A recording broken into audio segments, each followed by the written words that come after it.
Beaucoup ont trouvé cette parole très dure et sont partis. Mais Jésus constate qu'il y a un groupe de personnes qui sont restées là. Alléluia. Et il a posé la question aux 12. Qu'est-ce que vous faites là? Vous ne partez pas comme les autres? Et Pierre se lève pour dire, Seigneur, à qui irions-nous? Tu as les paroles de la vie éternelle. Alléluia. La parole de Dieu ne te fera pas que des cadeaux. Alléluia. Il y a des jours où tu entends la parole, tu es blessé au plus profond de toi. Alléluia. Mais c'est le Seigneur qui te parle. Quand une parole te touche, c'est le Seigneur qui touche ton cœur. Alléluia. Qui est en train de donner des coups à ton cœur. Qui est en train de briser. Qui est en train de chercher à briser cette carapace qui est en toi. Alléluia. À chaque fois que la parole de Dieu te touche, et que tu as parfois ce sentiment en disant, bon voilà, je pense que c'est à moi réellement qu'on s'adresse. J'ai encore l'impression que c'est comme si on te pointait du doigt. Alléluia. Et c'est le Seigneur qui te parle. Et quand tu ressens ces choses-là, tu ne dois pas au sortir de là en disant oui, mais bon, je ne viens plus à l'église, etc. Alléluia. Tu ne dois pas avoir cette attitude. Tu dois avoir l'attitude des 12. Tu dois aimer cette parole. Parce que Pierre disait, tu as les paroles de la vie éternelle. Alléluia. Ce lieu paraît simple, ordinaire d'apparence. Alléluia. Mais Dieu est là. Par sa parole. Dieu est là par sa parole. Je ne sais pas s'il y a quelqu'un qui comprend ce que je suis en train de dire. Amen. Les apparences sont ordinaires. Mais Dieu est là. L'extraordinaire est là. Alléluia. Le surnaturel est là. Et il faut aimer la parole de Dieu. Parce qu'elle nous amène au fait à expérimenter la gloire de Dieu. Alléluia. Cette parole nous prépare à rencontrer l'époux. À rencontrer Dieu. Alléluia. Amen. Et vous allez voir dans la suite, c'est ces 12 qui ont décidé de rester. Malgré la dureté de la parole, ce sont ces 12 aujourd'hui qui ont été glorifiés avec le Seigneur. Alléluia. Amen. Aujourd'hui, on te parle des 12 apôtres. Moins un. Alléluia. C'est vrai, on en parle, mais bon. Judas, c'est autre chose. Mais on parle de ces gens-là qui sont restés malgré la dureté de la parole. Alléluia. Si tu veux toucher le cœur de Dieu, tu dois aimer la parole de Dieu comme Pierre. Élément 4. Comment toucher le cœur de Dieu et rentrer dans votre destinée? Nous devons être fidèles à Dieu, comme Job. Nous devons être fidèles à Dieu, comme Job. Job 2, verset 9. Job 2, verset 9. Nous devons être fidèles. Sa femme lui dit, tu demeures ferme dans ton intégrité, maudis Dieu et meurs. Alléluia. Pour ceux qui connaissent l'histoire de Job, Job était un homme intègre. Alléluia. Et pendant que le diable parcourait la terre, et qui parcourait la terre, Dieu dit au diable, as-tu vu mon serviteur Job? Alléluia. C'est un homme intègre. Et le diable dit, oui, c'est un homme intègre, oui. Mais si Job est intègre, c'est parce que tu l'as béni. Alléluia. C'est parce que tu l'as béni, tout simplement. Et Dieu dit au diable, ok, comme tu penses cela, va, détruis tout ce qui est à Job, mais ne touche pas à sa vie. Alléluia. Parfois, certaines situations, c'est Dieu en fait, qui permet cela. Alléluia. Parce qu'il veut voir notre cœur. Il veut nous éprouver. Il veut savoir si on l'aime vraiment. C'est comme toi d'ailleurs. Tu as l'habitude de dire à ton gars, est-ce que tu m'aimes? Est-ce que tu m'aimes? Pourquoi tu es tout le temps en train de lui poser la question pourquoi tu m'aimes? Alléluia. Vous voyez que Dieu a besoin également de savoir si nous l'aimons. Alléluia. Il va nous mettre dans des situations difficiles. Et pendant que je parle, Pourquoi on dit souvent dans le mariage pour le meilleur et pour le pire? Alléluia. Pendant que il y a ça qui me vient dans la pensée. Pourquoi on a l'habitude de dire dans le mariage pour le meilleur et le pire? Alléluia. Et vous allez remarquer que la Bible parle de Jésus comme étant l'époux. La Bible, c'est l'histoire d'un mariage. Alléluia. En réalité, c'est l'histoire d'un mariage. Et on dit pour le meilleur et le pire. Et parfois, le pire arrive dans notre vie, dans notre marche avec Jésus. Alléluia. Parce que Dieu veut voir réellement si nous sommes fidèles. Dieu veut voir réellement si nous l'aimons lui et non les choses qui nous a confiées, les bénédictions et tout le reste. Alléluia. C'est pourquoi il dit, Job est intègre. Et le diable dit, il est intègre parce que tu l'as béni. Il dit, ok, touche à ses biens, mais ne touche pas à sa vie. Alléluia. Et là, nous sommes dans le pire. Alléluia. Et Dieu a besoin. Et comme je dis, c'est comme toi. Moi, ma femme, parfois, est-ce que tu m'aimes? Mais oui, si je suis là, c'est que je t'aime. Alléluia. C'est 15 ans que je suis sur place que je t'aime. Alléluia. Mais on a besoin de savoir. Alléluia. Comme les femmes disent, oui, mais tu ne le dis pas assez souvent. Oui, j'ai besoin d'être rassuré. Dieu veut être rassuré qu'il a parié sur le bon gars, le bon disciple. Alléluia. Et il voulait savoir si Job il ne s'était pas trompé sur le choix de Job. Alléluia. Et pendant que ça chauffait, parce que Job a tout perdu, ses enfants, ses biens, etc., sa femme n'en revenait pas. Elle dit, c'est quoi ce Dieu-là? Et elle dit, dans Job 2, au verset 9, sa femme lui dit, tu demeures ferme dans ton intégrité, malgré tous ces problèmes, Dieu est en train de te malmener. Alléluia. Il est en train de te dépouiller, il est en train de t'humilier, et tu demeures ferme dans ton intégrité. Moi, je te dis, maudis Dieu et meurs. Alléluia. Mais Job n'a pas lâché. Job est resté intègre. Job est resté fidèle à Dieu. Et pour ceux qui connaissent la suite, il a été relevé. Il a été repositionné. Alléluia. Est-ce qu'on peut acclamer la parole du Seigneur? Donc, un bon disciple, si nous voulons toucher le cœur de Dieu, nous devons être. Job a touché le cœur de Dieu. Alléluia. Job a touché le cœur de Dieu. Parce qu'il était fidèle, il est resté là. Il n'a pas bougé. Il n'a pas maudit le Seigneur. Alléluia. Il n'a pas fait, oui, je ne viens plus à l'église. Alléluia. Ma situation de Dieu, ça fait longtemps, je ne viens plus à l'église. Alléluia, je reste un peu chez moi. Et il n'a pas pris des vacances spirituelles. Alléluia. Parce qu'aussi longtemps que tu as cette attitude, tu retardes en fait ce que Dieu veut faire avec toi.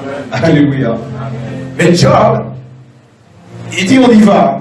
Je sais, j'aime cette phrase, je sais que mon Rédempteur se lèvera le dernier. Alléluia. Job sait, il connaît le Dieu qu'il sert. Alléluia. C'est pourquoi il n'a pas été intimidé par tout ce qu'il a subi. Parce qu'il savait, il avait cette parole en lui. Je sais que mon Rédempteur se lèvera le dernier. Alléluia. Devons être fidèles. Comment toucher le cœur de Dieu et entrer dans votre destinée? Nous devons manifester la foi du centenier romain. Alléluia. J'ai pris cet exemple parce que c'était un païen en fait. Juste pour montrer à l'église combien de fois un païen peut nous challenger en fait. Peut nous défier dans notre foi. Alléluia. Et nous devons manifester la foi comme le centenier romain. Hébreux 11, verset 6. Hébreux 11, verset 6. Or, sans la foi, il est impossible de lui être agréable. Tu es quel genre de disciple? Alléluia. Un disciple de Jésus, c'est quelqu'un qui marche dans la foi. Parce qu'il est conscient de l'œuvre que Jésus accomplit à la croix. La croix n'a pas changé. Alléluia. La croix n'est pas faible. Le thème de la croix n'est pas faible. Alléluia. Le problème se situe à notre niveau. Est-ce que nous donnons le pouvoir à la croix, à l'œuvre de la croix? Or, pour cela, il faut de la foi. Alléluia. Il faut croire que à la croix, tout a été accompli. Comme Jésus, le Maître, Jésus pouvait dire, tout est accompli. Alléluia. Et nous devons avoir foi en cela, que tout est accompli. Il y a encore des choses qui... il y a encore on va dire, il y a encore des choses qui te dérangent dans ta marche avec le Seigneur, alléluia. Mais moi, je crois que tu n'as pas suffisamment compris l'œuvre de la croix. Alléluia. Tu n'as pas suffisamment compris qu'est-ce qui s'est passé à la croix. Tu n'as pas la révélation de ce qui s'est passé à la croix. C'est pourquoi tu es toujours dans des luttes, certaines luttes. Alléluia. Il a dit qu'à la croix, tout est accompli. Donc, si nous voulons toucher le cœur de Dieu, nous devons avoir la foi. Et nous allons voir comment le centenier romain, par sa foi, touche le cœur de Dieu. Alléluia. Et le miracle se produit. Luc 7, verset 9 à 10. Luc 7, verset 9 à 10. Lorsque Jésus entendit ces paroles, il admira le centenier et se tournant vers la foule qui le suivait, il dit, je vous le dis, même en Israël, je n'ai pas trouvé une aussi grande foi. De retour à la maison, les gens envoyés par le centenaire trouvèrent guéri le serviteur qui avait été malade. Alléluia. L'histoire, c'est que le centenier romain avait un serviteur qui était malade. Alléluia. Il est au courant que Jésus guérit, Jésus fait des miracles, etc. Et il envoie ses serviteurs. Il envoie ses serviteurs voir Jésus pour dire qu'il a son serviteur qui est malade. Alléluia. Et Jésus vient à lui. Et lui, dans son attitude, au fait, il dit à Jésus, si tu prononces une parole, si tu dis quelque chose, je sais, tu n'as pas besoin de venir chez moi, imposer les mains à mon serviteur. Alléluia. Si tu dis quelque chose, je sais que mon serviteur sera malade. Sera guéri autant pour moi. Alléluia. Excusez-moi. Si tu dis quelque chose, tu n'as pas besoin d'aller chez moi, de toucher, d'imposer les mains à mon serviteur qui est malade. Si tu dis quelque chose, je suis sûr qu'il sera guéri. Alléluia. Vous voyez? Et il a touché le cœur de Dieu.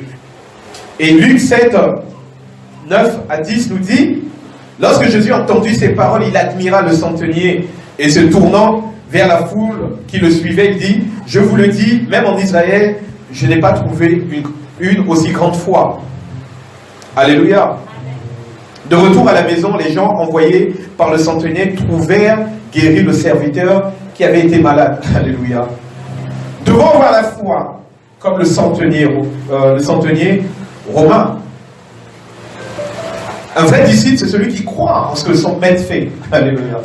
Sinon, pourquoi tu es avec lui si tu ne crois pas en sa parole, si tu ne crois pas à ses enseignements, si tu ne crois pas que l'œuvre de la croix t'a affranchi du péché, si tu ne crois pas que l'œuvre de la croix t'a restauré, si tu ne crois pas que l'œuvre de la croix a fait de toi un plus que vainqueur. Alléluia.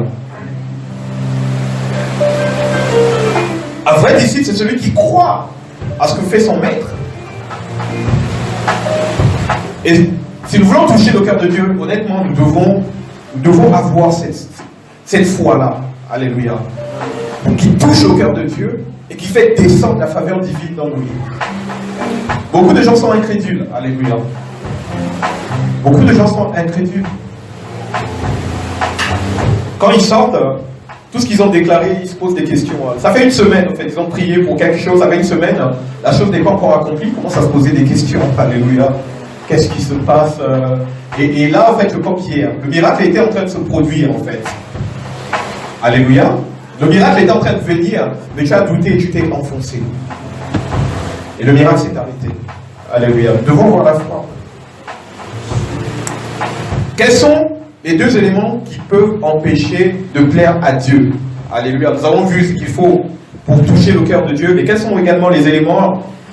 Il y a deux éléments que j'ai notés qui peuvent empêcher de plaire à Dieu: la désobéissance. Alléluia. On ne le dira pas assez. La désobéissance. Si tu veux déplaire à Dieu, désobéis tout simplement.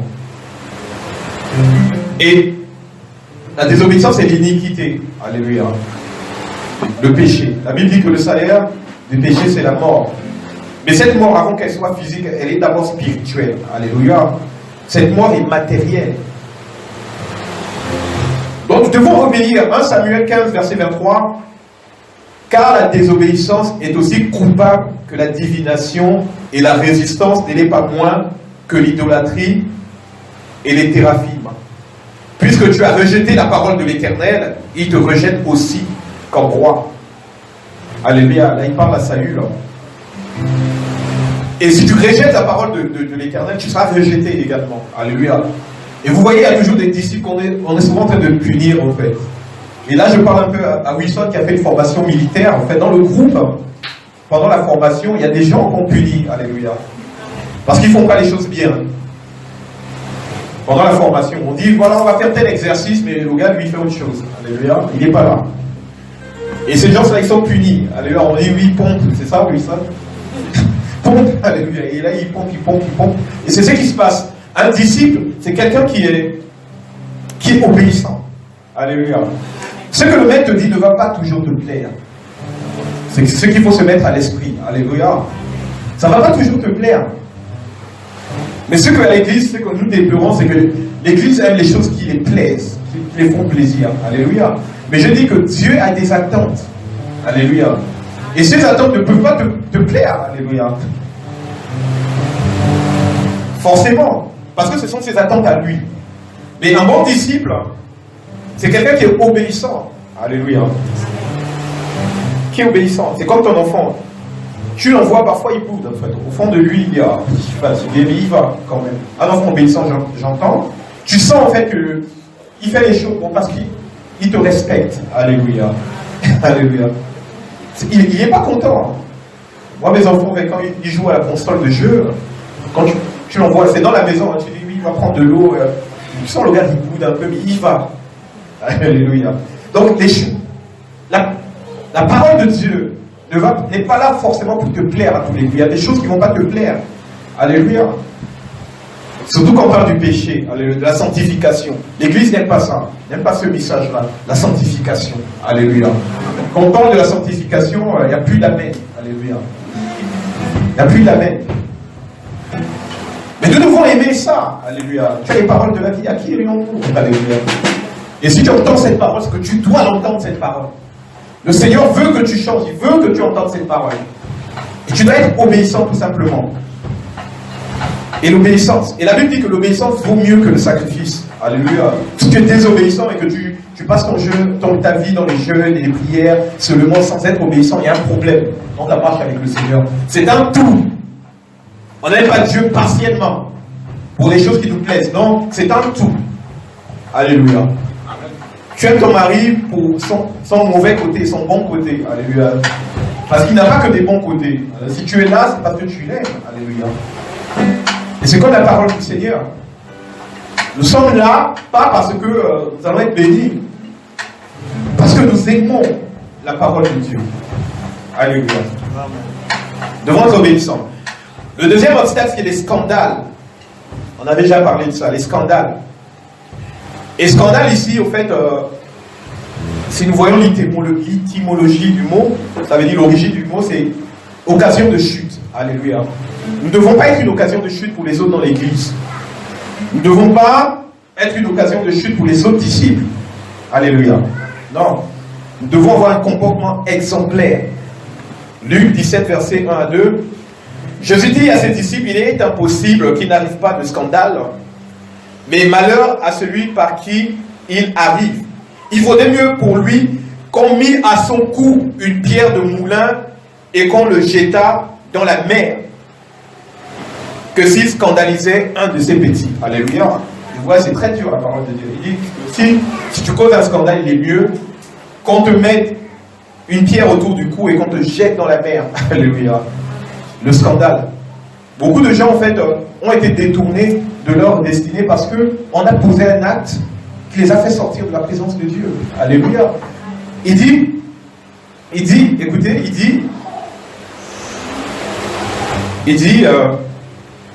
il vaudrait mieux pour lui qu'on mit à son cou une pierre de moulin et qu'on le jeta dans la mer que s'il scandalisait un de ses petits. Alléluia. Il y a des gens qui sont nouveaux dans la foi, alléluia, qui sont bébés spirituels, alléluia, et on peut scandaliser cette personne-là, être une occasion de chute pour cette personne, parce qu'il regarde, attends, mais lui, ça fait longtemps qu'il sert le Seigneur, etc. S'il n'est pas capable, en fait, de dominer ce péché-là, ça va être compliqué pour moi, alléluia. Je ne vais jamais y arriver, alléluia. Donc nous devons veiller également à notre marche avec le Seigneur. Nous devons protéger également nos frères qui sont avec nous, par notre attitude. Nous ne devons pas être une occasion de chute. Alléluia. Et là, je parle aussi aux filles, aux femmes qui viennent à l'église. Il faut être habillé décemment. Alléluia. Oui, parce que c'est une occasion de chute. Tu peux être une occasion de chute pour quelqu'un. Moi, je suis venu pour prier, et bon, voilà, je me retrouve face à des situations compliquées. Alléluia. Surtout les jeans sont très moulants ces derniers temps. Donc, nous devons faire attention à nous. Nous ne devons pas être une occasion de chute.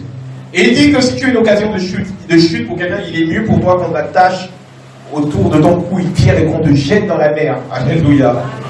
Donc, vous voyez que les scandales, oui, il faut faire très attention, c'est très subtil. Le diable est très subtil. Alléluia.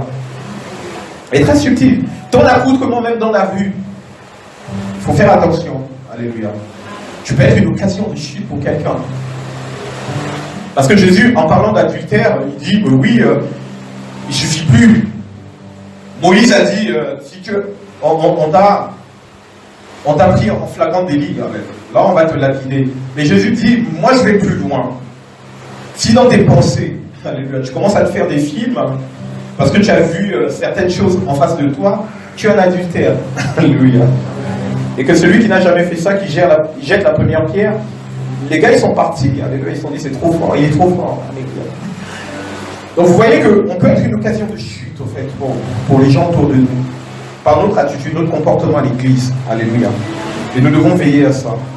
Matthieu 8, 18, verset 6, toujours dans les scandales. Mais si quelqu'un scandalisait un de ces petits qui croit en moi, il vaudrait mieux pour lui qu'on suspendit à son cou une mule de moulin. Ça c'est la même chose, mais dit autrement. Alléluia. Donc nous devons comprendre cela. Deux choses qui peuvent nous empêcher de toucher, de plaire à Dieu, la désobéissance, les scandales. Si nous voulons toucher le cœur de Dieu et entrer dans notre destinée, nous devons être, obéissants comme Abraham, nous avons vu. Nous devons être persévérants comme Jacob, nous avons vu. Nous devons aimer la parole de Dieu comme Pierre, nous l'avons vu. Nous devons être fidèles comme Job, nous l'avons vu. Nous devons manifester la foi du centenier romain. Alléluia. Et que quelqu'un peut acclamer ici la parole du Seigneur.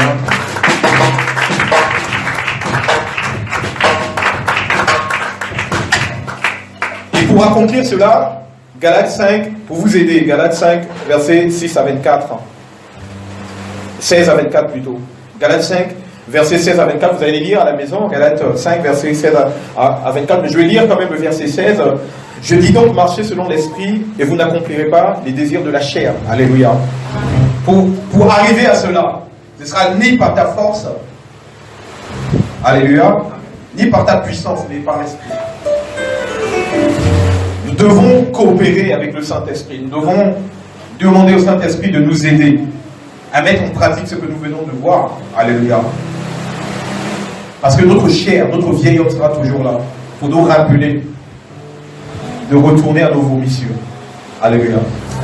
Notre vieil homme sera toujours, jusqu'à la fin des temps. Alléluia. Le vieil homme sera toujours là pour te dire, tu es fatigué, pourquoi tu veux aller à l'église?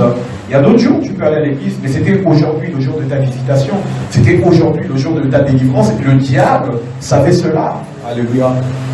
Et la chair est l'élément qui se bat avec l'esprit. Alléluia. Aujourd'hui, tes luttes sont au niveau de la chair et de l'esprit. L'esprit est bien disposé. Alléluia. L'esprit aime les choses spirituelles, aime Dieu, mais la chair n'aime pas. Alléluia. Et le problème des chrétiens se trouve à ce niveau-là. Est-ce que tu as crucifié ta chair? C'est la question qu'il faut se poser et tu es le seul capable de répondre ce soir à cette question. Alléluia.